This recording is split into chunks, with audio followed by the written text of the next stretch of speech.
मैंने कहा, अरे हरिया, तुम्हें लेबर डे मुबारक हो। हरिया ने मेरा अखबार समेटते हुए मुझसे पूछा कि साहब, हम लेबर डे क्यों मनाते हैं? मैंने कहा, ताकि हम लोगों को मजदूरों के अधिकारों के बारे में बता सके, उसकी याद दहानी करा सके। उसने बड़ी मासूमियत से पूछा, साहब, क्या जिंदा लाशों के भी अधिकार होते हैं? हरिया के इन चुपते सवालों से मैं थोड़ा सकपका सा गया। मैंने कहा, जिंदा लाश? तुम ऐसा क्यों कह रहे हो? हाँ साहब, जिंदा लाश ही सही लफ्ज है, वरना पटरी पर लेटे वो 16 लोग तेजी से आती ट्रेन की धड़धड़ाहट से उठ क्यों नहीं पाए? क्योंकि लाशों को ऐसी नींद आती है कि ट्रेन की कंपन भी उन्हें उठा नहीं पाती है। और क्यों ये लोग 700 से 1100 किलोमीटर तक पैदल चलने के लिए राजी हो जा रहे हैं? क्योंकि लाशों को दर्द नहीं होता साहब।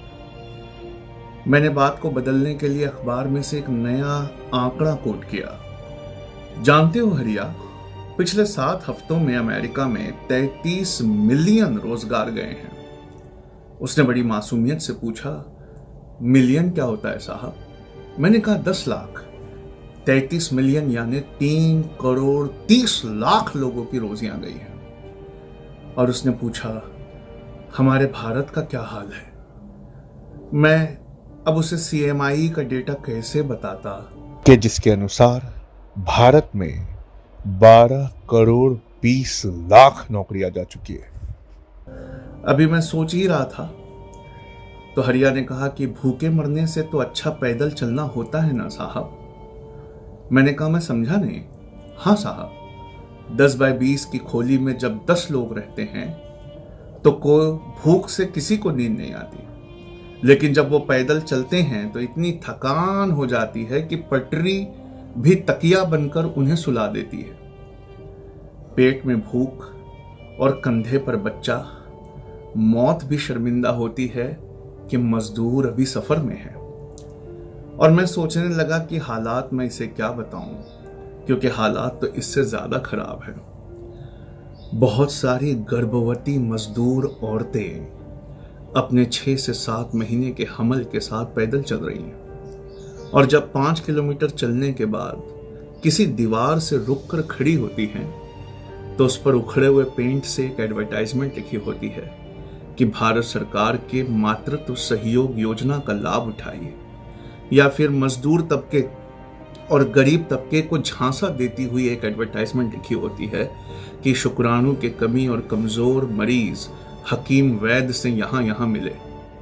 तब तक हरिया मेरे लिए चाय लाने चला गया और मैं सोचने लगा कि अब मैं उसे कैसे समझाऊं कि डेमोक्रेसी यानी जमहूरियत की डेफिनेशन बदल गई है। कभी जमहूरियत की डेफिनेशन के बारे में अब्राहम लिंकन ने कहा था कि for the people, of the people, by the people, लोगों द्वारा, लोगों के लिए, लोगों की सरकार। लेकिन आज इसका डेफिनेशन हमारे नए जमाने के नेताओं ने बदल दिया है। For the 1%, of the 1%, by the 1%, 1% द्वारा 1% के लिए 1% की सरकार। और इसका सबूत भी है। कर्नाटक के मुख्यमंत्री जब 1% बिल्डर लॉबी से दब गए तो उन्होंने तो श्रमिक ट्रेनों को ही कैंसिल कर दिया। या यूपी में इसका एक सबूत और मिलता है, जहां मंदी झेलते उद्योगों में जान फूकने के नाम पर सारे लेबर लॉ एक साथ ही खत्म कर दिए गए।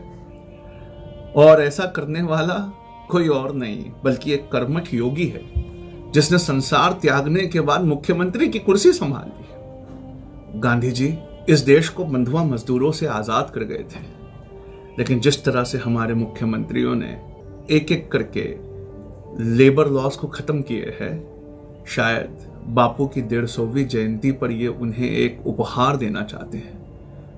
इस देश के मजदूरों को वो दोबारा बंधुआ बनाना चाहते हैं। आप ये क्या खा रहे हैं? पत्ता क्यों खा रहे हैं? पत्ते क्यों खा रहे हैं? ये पत्ते क्यों खा रहे हैं? पत्ता क्यों खा रहे हैं? खाना ला रही हूँ। आपके लिए मैं खाना ला रही हूँ 10 मिनट में। यहीं बैठे रहिए, खा रहे थे आप अभी नीचे से उठा के। वो मत खाइए, मैं ला रही हूँ खाना आपके लिए। यहीं बैठे।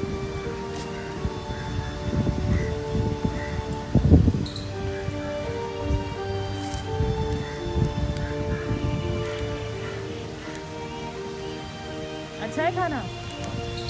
भूख लगी थी?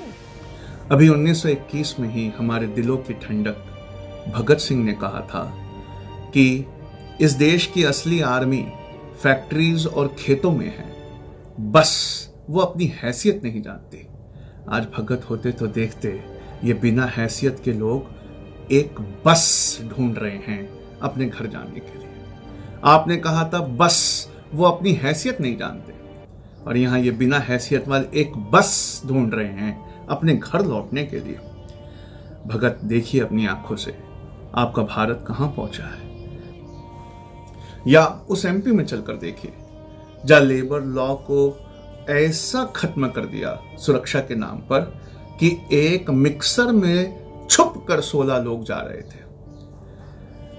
आज फोन में मिला वो फ्री डेटा जो हिंदू को कट्टर हिंदू और मुसलमान को घनघोर मुसलमान बनाता है, वो चप्पल के बार बार टूटते बेल्ट को नहीं बचा पा रहा है। वो फ्री डेटा एक स्लीपर के टूटते बेल्ट को ठीक नहीं कर पा रहा है।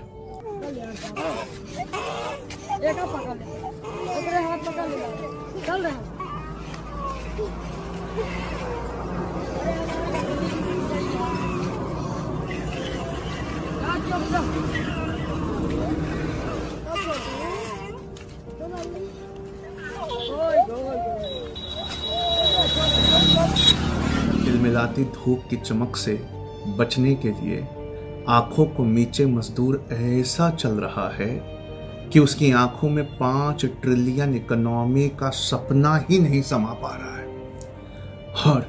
और विश्व गुरु होने का एहसास एड़ी से घुटने तक आए हुए सूनेपन को दूर नहीं कर पा रहा है। डेमोक्रेसी का मतलब अगर डिग्निफाइड लाइफ है तो आकर देखिए, यहां ना लाइफ है ना डिग्निटी है, बस एक खुला हुआ नबदान है, और नबदान के उस पार एक मजदूर का मकान है। और सुनी सड़कों पर भारत के पहले प्रधानमंत्री जवाहरलाल नेहरू के संसद में बोले हुए बोल गूंज रहे हैं कि माशियती आज़ादी यानी इकोनॉमिक आज़ादी के बिना सियासी आज़ादी किसी काम की नहीं। मुझे उस औरत का चेहरा याद आ गया जो पत्रकार अनुराग द्वारी से ब्रेड गीला करने के लिए थोड़ा पानी मांग रही थी, और क्योंकि उसकी बच्ची अभी तक उसके दूध के दांत भी नहीं आए थे, और मध्य प्रदेश के जिस रोड से वो गुजर रही थी और अपनी बच्ची को दूध पिलाने के बजाय ब्रेड घुटवा रही थी, वहां से महज 200 मीटर दूर लिखा था सांची दूध निगम। पहली बार किसी को दरिया के बाजू प्यास से मरते देखा है। अपने यूपी साइड के लहजे में हरिया मुझसे कहने लगा कि बहुत भारी विपदा है इस लॉकडाउन में, जबकि सब कुछ बंद था। पता नहीं कैसे उन ठेकेदारों को जमीन ने अपने अंदर समाहित कर दिया जिनसे मजदूरों को अपनी तनख्वाह लेनी थी। बिल्कुल जैसे सीता मैया अपनी पवित्रता के साथ जमीन के अंदर समा गई थी, ठीक उसी तरह ये अपवित्र जमींदार लॉकडाउन में जाने कैसे जमीन के अंदर समा गए हैं।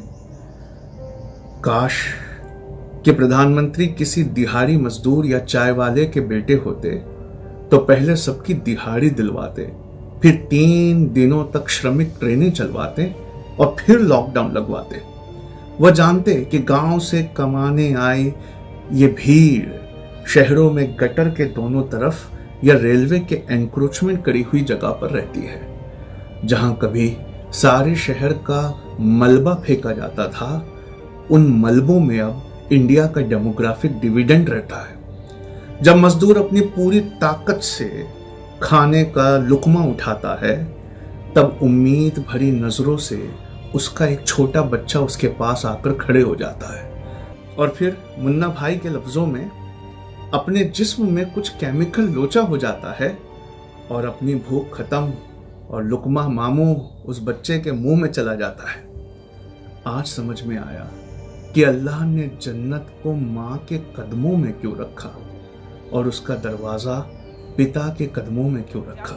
On the 700-kilometer route, this video of him went viral. Here's what he had to say. जुगाड़ हुआ नहीं। हाँ आने का पैसे का। रुक जाओ ना भैया। भैया मुझे ज़्यादा टाइम। 1 मिनट बस। कहाँ रहते आप? कहाँ से आना हो रहा है? हैदराबाद से आ रहे हैं। तो कोई शासन ने आपको कोई व्यवस्था नहीं दी क्या किसी भी तरीके से? गोंडे में एक बार खाना मिला हमको। हाँ। बाकी कहीं पे हमको कुछ नहीं मिला। यहाँ पे खाना मिला तो खाना ही योग्य नहीं था। कहाँ? रजे गाँव में। तो आपकी मेडिकल जांच वगैरह हो गई? हाँ, हो गई। तो आपको वहाँ जो हैदराबाद में किसी तरीके की कोई सुविधा नहीं मिल पाई है? मुंह में क्यों रखा। और प्रधानमंत्री ने कभी गलती से मशरूम खा लिया था तो मीडिया चैनल्स ने उसके फायदों से लेकर उसकी कीमत तक बताने में न जाने कितने घंटे लगा दिए। पैर फट गए, हाथ थक गए, लू की हवाएं गमछे के अंदर बंधी बच्ची के शरीर को भेद रही हैं, लेकिन वो माँ है जो चलती जा रही है, जो चलती जा रही है।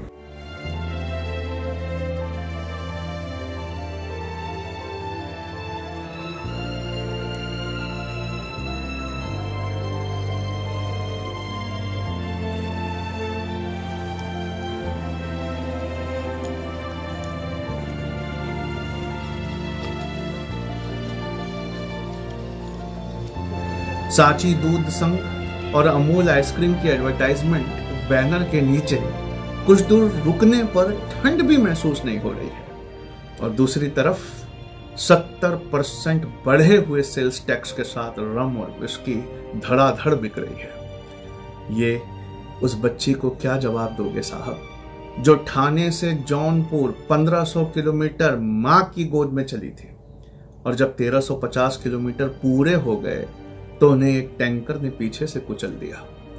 बहुत गुरूर था सड़क को अपना लंबा होने पर, बहुत गुरूर था सड़क को अपने लंबा होने पर गरीब के हौसलों ने उन्हें पैदल ही नाप दिया।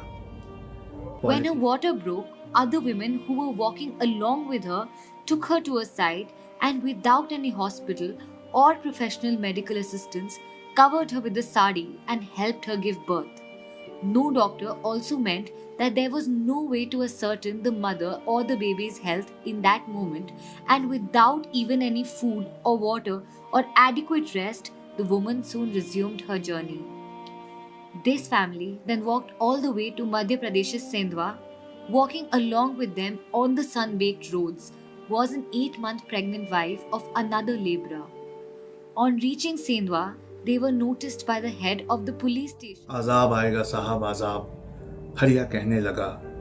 फोर्ब्स मैगजीन के मुताबिक जिस मुंबई में दुनिया के 100 सबसे अमीर लोग रहते हैं और जिनका पूरी दौलत कंबाइंड 33 लाख करोड़ है, ये 33 लाख करोड़ के मालिक जिनकी 100 मंजिला इमारतें इन मजदूरों ने बनाई थी, ये उन मजदूरों को रोटियां भी नहीं दे पाए। वैसे पहले ही इन्होंने फोर्ब्स मैगजीन की शोभा हमारे देश के लिए बढ़ाई हुई है और स्विस बैंक की भी सेवा कर रहे हैं, इसलिए रोटी मांगकर इन पर अतिरिक्त दबाव डालना ठीक नहीं है। तो मजदूरों को लगा कि दबाव डालने से अच्छा है हमें पैदल ही चल देना चाहिए, इसलिए वो निकल पड़े और उस कुरान की आयत का मतलब समझ में आया जिसमें अल्लाह ने कहा था कि ये आंखें नहीं है मगर दिल हैं जो अंधे हैं। काश इन्हें भगवत गीता का वो श्लोक भी समझ में आ जाता जिसमें श्री कृष्ण ने कहा था, तुम यहाँ क्या लेकर आए थे, तुम यहाँ से क्या लेकर जाओगे। इस साल यूपीएससी की परीक्षा स्थगित हो गई, वरना एक प्रश्न जरूर आता, पैरों और होठों में क्या समानता है। जवाब सिर्फ गरीब का बच्चा दे पाता कि अगर आप गरीब हैं तो पैर और होठ दोनों ही फटे हैं या दोनों पर ही छाले हैं। और उस आदमी का नाम इतिहास की किस किताब में लिखा जाए जो 300 किलोमीटर पैदल चलने के बाद जब अपने घर सहारनपुर पहुंचा तो अपनी बीवी से पानी मांग कर उसे पिए बिना मर गया। औरतें वो तो अपनी भूख के बारे में किसी से कुछ बता भी नहीं सकती, उनके पेट की आग सिर्फ उनकी अतड़ियों को या उनके रब को पता है। आंखों में आंसू, हाथ में भरा हुआ फॉर्म है जिसकी स्याही यहाँ वहाँ जहाँ तहाँ आंसुओं से भीग कर धुल गई है, और जबान पर सिर्फ एक जुमला है। 15 लाख वाला झूठा चुनावी जुमला नहीं है बल्कि सच्चा जुमला। वो कहती है, घर में बहुत परेशानी है, मैं क्या बताऊं, मैं क्या समझाऊं।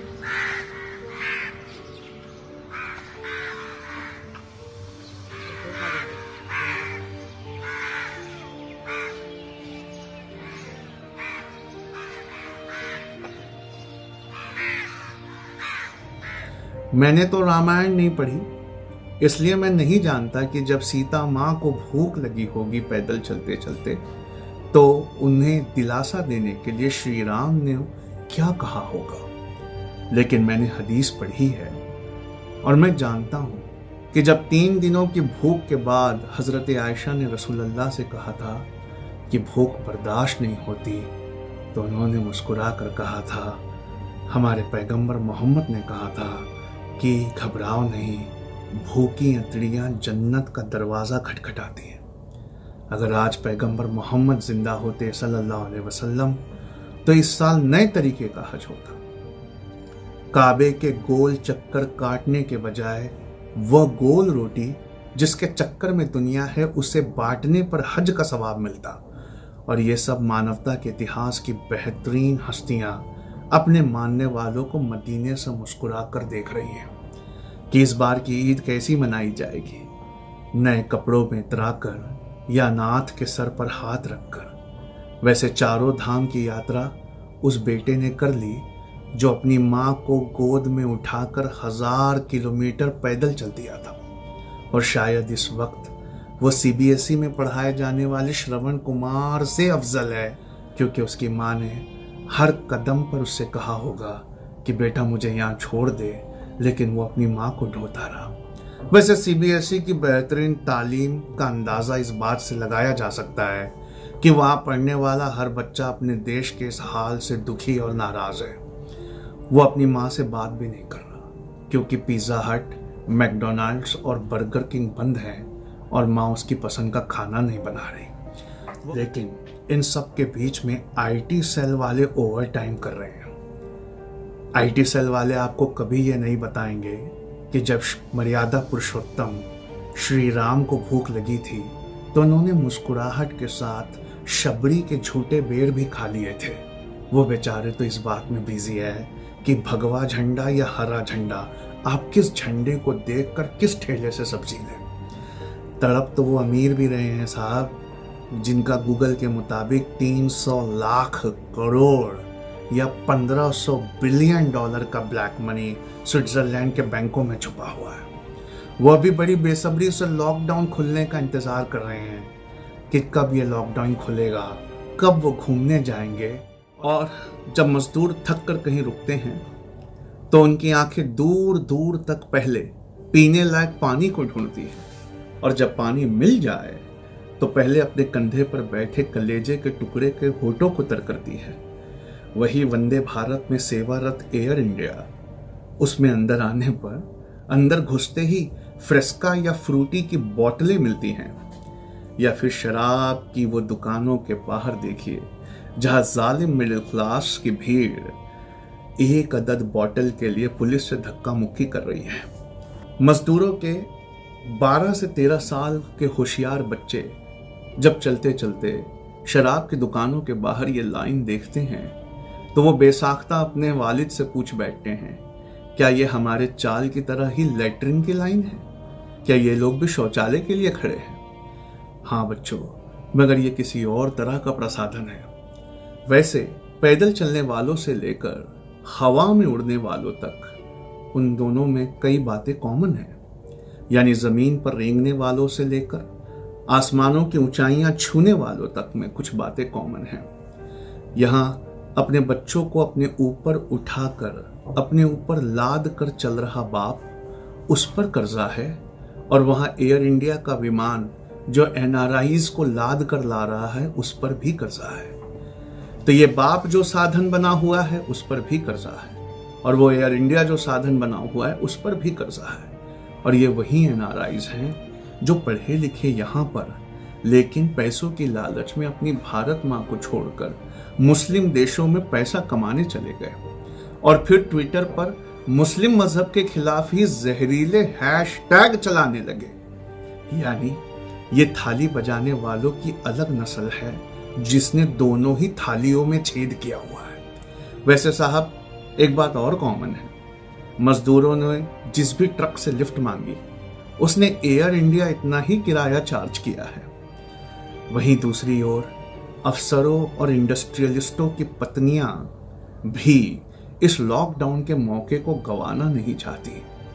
वह इन खाली सड़कों पर गाड़ी चलाना सीखना चाहती हैं। क्या पता ये सुनसान सड़कें फिर मिले ना मिले।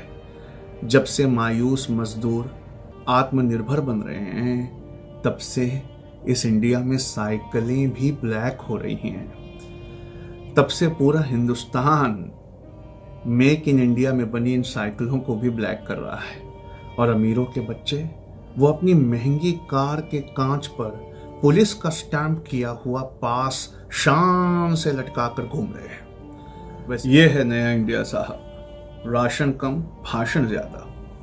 वो पुलिस वाला जो रास्ता रोक करके प्रज्ञा सिंह ठाकुर की गाड़ी को छोड़ रहा था, उसने नीलेश मिश्र के बूढ़े पिता को गाड़ी में नहीं देखा और गाड़ी रोककर इतना लंबा कानून समझाया कि नीलेश मिश्रा के पिता जिनकी तबीयत खराब थी वो गाड़ी में बैठे बैठे ही मर गए।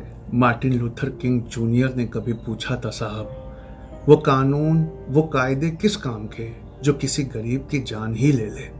हे ईश्वर, काश ऐसा होता कि श्रवण कुमार के जमाने में जब वो अपने पिता को लेकर निकले थे तो वहां कोई पुलिस वाला होता तो श्राप उसे लगता और राजा दशरथ बच जाते। जब प्रधानमंत्री कह रहे थे कि देश के मजदूर त्याग और तप कर रहा है, ठीक उसी वक्त इंदौर के मंगलिया बाईपास के पास एक बैल और एक आदमी मिलकर एक बैलगाड़ी को खींच रहे थे, और उस बैलगाड़ी में एक महिला और एक बच्चा बैठा था। क्या इस आदमी ने बुलेट ट्रेन की तस्वीरें नहीं देखी होंगी? क्या इस आदमी ने 5 ट्रिलियन इकोनॉमी की सनसनाहट को नहीं महसूस किया होगा? क्या इस आदमी ने IT सेल की वो काटी हुई क्लिप को नहीं देखा होगा जिसपे हमारे 56 इंच के सीने पर लिखा था कि India is the world's fastest developing economy? कभी इनकी बस्तियों में जाकर देखिए, औसतन 100 लोगों पर एक शौचालय होता है, जहां कोरोना के असिम्प्टोमेटिक पेशेंट के जाने के बाद, शौच जाने के बाद बाकी जाने वालों का अमिताभ बच्चन के मुताबिक खतरा होता है। जैसे अमीर का बच्चा स्कूल के प्लेग्राउंड में लोहे की बनी रिंग से गुजरता है और उसे एक्स्ट्रा करिकुलर एक्टिविटी कहते हैं, वैसे ही प्लेग्राउंड के नाम पर सीवेज के बड़े बड़े ना इस्तेमाल हुए पाइप्स पर भी गरीब का बच्चा ऊपर नीचे चढ़ता रहता है। मध्य प्रदेश के मुख्यमंत्री कहते हैं कि हम लेबर लॉ इकोनॉमी को बढ़ावा देने के लिए शुरू कर रहे हैं, पर सवाल ये है कि अगर कंपनियां इस घटती आमदनी के माहौल में कुछ बना भी लेंगी, इस लॉकडाउन में कुछ बना भी लेंगे, तो उसे खरीदेगा कौन? मिसाल के तौर पर कार कॉन्फिडेंस का दूसरा नाम है। जब घर और कारोबार में इंसान खूब तरक्की कर ले तब वो कार खरीदता है। आत्मविश्वास से भरा इंसान ही कार खरीदता है। लेकिन पिछले 2 सालों से जब से नौकरियां लड़खड़ा रही हैं, कंपनियां कारों को शोरूम में सड़ा रही हैं। जब से नौकरियां लड़खड़ा रही हैं, कंपनियां कारों को शोरूम में सड़ा रही है, और मेक इन इंडिया के इस दौर में अगर कहीं कुछ बिक रहा है तो वो सिर्फ अमेरिकन वेबसाइट अमेज़न पर। यह कैसी विडंबना है कि जब देश में पिछले 2 साल से मंदी ने डेरा लगा रखा है, ठीक उसी 2 साल में अमेज़न के मालिक जेफ बेजोस इंडिया में कारोबार करने की वजह से अब दुनिया के सबसे अमीर आदमी हो गए। वैसे अमेज़न पर रोज 12 लाख दुकानों से ज्यादा का माल बिकता है, पर NRC NPR का मजा ले रहे हैं कि दुकान में कोई भी ग्राहक नहीं टिकता है। कंपनियां NRC का स्वागत ऐसा करते कि मानो मुसलमानों को इस देश से निकाल देने पर इस देश की सारी समस्याएं हल हो जाएंगी। लेकिन अब वो बेचारे भी परेशान हैं। क्योंकि सारे भारत के साथ अंधर मुसलमान हैं और तेजी से खत्म होता रमजान है और सीए एनआरसी का स्वागत कर रहे ये पोस्टर अब फट चुके हैं और इनके पीछे की दुकानें अब डिटेंशन सेंटर बन गई हैं जिसमें ना बिके कपड़े और आमदनी दोनों लॉक हैं। घबराओ नहीं, मुसलमान अभी अमेज़न तक नहीं पहुंचा है, वो टिकटॉक में ही उलझ कर रह गया है। जब भी लॉकडाउन खुलेगा वो इन्हीं दुकानों पर आएगा। जब तक भाई निकाल ना दे दूसरा भाई कहाँ जाएगा। लेकिन अनकरीब लाला बनियों को भी अपने हक के लिए लड़ना होगा, क्योंकि रिलायंस जियो रिटेल मार्ट नाम से एक ऑनलाइन शॉपिंग की दूसरी आंधी भी आने वाली है, जो फेसबुक का डाटा यूज करेगी और टारगेटेड एडवर्टाइजमेंट करेगी। किसी के सोचने से पहले ही उसकी स्क्रीन पर उसकी आदतों के मुताबिक प्रोडक्ट को हाजिर कर देगी। फेसबुक वालों ने भी क्या खूब सेंध लगाई है दुनिया के सबसे बड़े आबादी वाले मार्केट में। अब इंसान के सिर्फ सोचने की देर है और वो प्रोडक्ट फेसबुक पर फ्लैश होने लगेगा, वैसे ही जैसे यूट्यूब आपके वीडियोस के हिसाब रखकर आपका नया वीडियो स्टार्ट होने से पहले आपको एडवर्टाइजमेंट दिखाता है। क्या इसके बाद हिंदू मुस्लिम जनता छोड़ देगी? मुश्किल है। अमेज़न और फ्लिपकार्ट पर रिकॉर्ड बनना आसान है चाइनीज कंपनियों के मोबाइल बिकने का। 19 मिनट में 2,63,000 मोबाइल को फ्लैश सेल में बेचकर चाइनीज कंपनियों ने रिकॉर्ड कायम किया है और ये मोबाइल 19 मिनट में लाखों बिक जाते हैं और गफ्फार मार्केट में लोग सिर्फ दाम पूछने आते हैं। कभी कभी जाते वक्त वो चार्जर ले जाते हैं, वरना अमेज़न पर तो चार्जर भी सस्ता है। क्या पता दिवाली ऑफर में वो फ्री है। लेकिन प्रधानमंत्री ने हमें रास्ता दिखाया है। उन्होंने कहा है बी वोकल अबाउट लोकल, यानी अमेज़न से नहीं रिलायंस के जियो मार्ट से खरीदो, चाइना से नहीं पतंजलि से खरीदो। क्या हिंदू मुस्लिम दिखाने वाले अर्नब शर्मा देवगन ये समझाएंगे कि पूछता है भारत एक और शॉपिंग वेबसाइट आने से हमारी बाजारों की आमदनी कितनी और बढ़ जाएगी? 5 ट्रिलियन इकोनॉमी सबके लिए बनेगी या 1% के हाथों में सिमट कर रह जाएगी? वैसे तुम कहाँ इस फिक्र में डूबे हो कि तबलीगी जमात की वजह से शायद अब मुसलमानों से कोई सब्जी ना खरीदे? वैसे थोड़े दिन की बात है साहब, जब ऐप बनाकर पेट्रोलियम रिफाइनरी के मालिक सब्जियां भी बेचेंगे तो क्या भगवा क्या हरा, किसी भी ठेले से कुछ नहीं बिकेगा। और उस दिन जो भूख आज किसान और मजदूर झेल रहे हैं वो ये मिडिल क्लास का लाला बनिया भी झेलेगा। और अपने बच्चों को कॉन्वेंट स्कूल्स में भेजकर जो लोग इंजीनियर बना रहे हैं, इंजीनियर बनाने वाला ये मिडिल क्लास के बच्चों की नौकरियां आर्टिफिशियल इंटेलिजेंस ले लेगा। आज ब्लू कलर की कॉलर वाला मजदूर परेशान है साहब, कल वाइट कलर की कॉलर वाला मजदूर परेशान होगा। जैसा कि स्टीफन हॉकिंस और एलॉन मस्क ने कहा है कि आर्टिफिशियल इंटेलिजेंस और रोबोटिक्स ये इंसानियत को खत्म कर देगा। आज शौक से लेबर लॉज को डाइल्यूट कर लो, लेकिन कोटा में पढ़ रहे बच्चों के लिए कह रहा हूँ, कल अमेज़न और गूगल का एल्गोरिदम तुम्हारे बच्चों की आमदनियों को डाइल्यूट करेगा।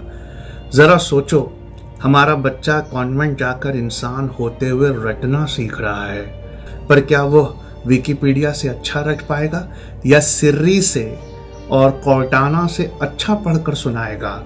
कल आपका भी टाइम आएगा। आज हमारा बच्चा भूखा है साहब, कल आपका भी टाइम आएगा। ठेकेदार के मातहत काम करने वालों का खून चूसोगे ना कर्मठ, ऐसी बद्दुआ लगेगी कि कोटा में पढ़ने के बाद भी तुम्हारे बच्चे की नौकरी सिर्फ गूगल को मिलेगी। अगर शक है तो अमेज़न के 6 एकड़ में फैले गोडाउन को देख कर आओ, जहां 2000 रोबोट्स और सिर्फ 13 इंसान काम करते हैं। क्या ये वही एफडीआई है जो हमारे देश में एम्प्लॉयमेंट क्रिएट करेगा? क्या इसी एफडीआई के बलबूते आने वाले जमाने में भारत विश्व गुरु बनेगा?